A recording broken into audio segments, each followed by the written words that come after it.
po' di dolori alla gamba, ma nella norma, ecco.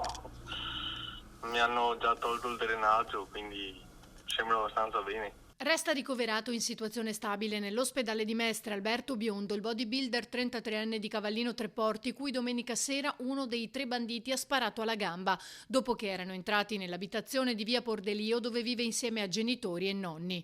Dopo il primo intervento la sera stessa ce ne sarà un secondo. Dovrebbero spostarmi a Sanonà e poi tra qualche giorno, non so quando, mi dovranno rioperare e dopo inizierà la riabilitazione. Alberto ricorda ogni istante. Avrebbe voluto fare di più, ma i banditi, che evidentemente non si aspettavano una sua reazione, nemmeno del papà Maurizio, l'hanno colpito subito. Non ho fatto ora pensare a niente, cioè volevo solo buttarli giù dalle scale e basta. Ma purtroppo, cioè, poi lui ha sparato subito, non so perché. Mi hanno messo KO subito, cioè nel senso, io sono uscito io ero in bagno e ho sentito come un ribaltamento di tutto e pensavo forse stessero litigando i miei.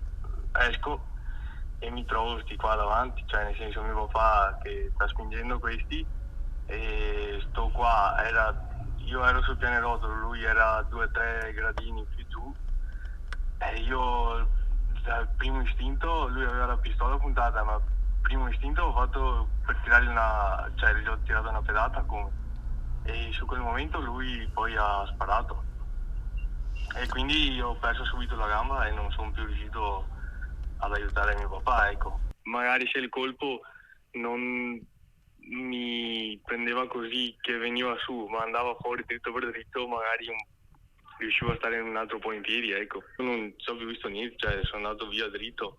È che sono stato sfortunato che non l'ho preso giusto, perché se lo prendevo giusto secondo me non riuscivo neanche a sparare. Il 33enne voleva proteggere la sua famiglia in ogni modo. Se il proiettile però avesse colpito l'arteria femorale poco più in là, lui non ce l'avrebbe fatta. L'unica roba che dicevano è fermi, che se no vi sparo. Mi hanno battuto anche col calcio della pistola in testa. Nel male fortunatamente siamo ancora qua, perché se la pistolata, non so, andava più alta, ciao. Adesso comunque anche di notte mi rivedo sempre la scena.